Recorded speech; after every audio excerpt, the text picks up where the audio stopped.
it is time that we demystification of this black holes myth, that this is something mystical. There's nothing mystical in it.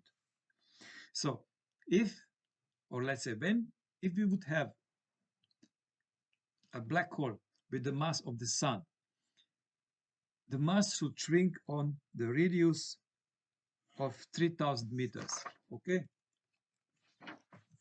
And we got this formula by Schwarzschild radius, which is 2gm, 2 gravitational constant mass of the object divided by c squared. What is now particular? Why this object in a certain way, stellar object, is special? Because inside this stellar object, energy density of space, of this universal space, which is energy, becomes so low that atoms become unstable. Okay? Universe is a system that tends to the homogeneous distribution of energy. So we can take that in every point of intergalactic space, we have a Planck energy density. Yeah? In the center of the black hole, this energy density is diminished exactly for the mass of the black hole, or we can say exactly for the energy of the black holes, of the black hole. Yeah? How we calculate this?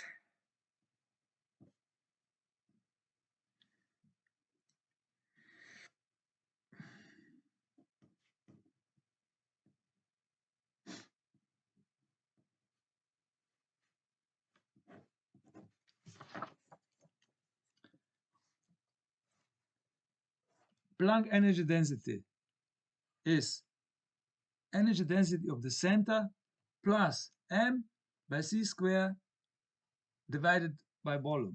Okay? We can calculate Planck energy, we can calculate energy density of space in the center of the black hole.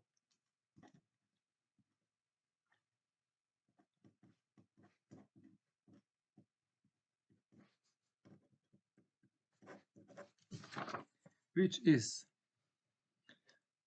energy density in the center of the black hole space, what we call superfluid space today, is Planck energy density of intergalactic space minus mass of the black star per c squared divided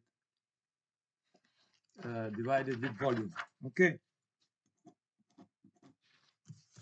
divided by volume. This is how we get energy density. And this energy density is so low that atoms become unstable. They fall apart into elementary particles. That's why in the big holes, in the center of big hole, there is a huge pressure of this fresh energy. Yeah. A black hole is eating itself, is transforming matter, atoms, into fresh energy in the form of protons and other elementary particles when atom is falling apart. And this huge pressure at a certain moment is so big that the black hole will explode. In what will explode? In a supernova. Okay. If the black hole is much bigger, we call this supermassive black holes. And most of them, they have a huge angular velocity. Okay. Then what happened? That also in the supermassive black hole, we have here this process that atoms are falling apart and a huge pressure happened in the center of the black hole. So what happened? That this pressure, this pressure will break where the black hole is weakest, and this is in the direction of the rotation. Poof! And then what happened? Then happened that we have this huge jets that are going into the intergalactic space. These jets are the results of atoms falling apart and creating this free energy. That's the whole secret of the of the black holes. All this idea about infinite curvature and infinite gravity and singularities does not work. It's not true. Was never measured. No astronomical observation supports Professor Penrose's idea about singularities of black holes. That's the fact. The gravity, when we go inside the black hole, the gravity is diminishing by the Newton's shell theory.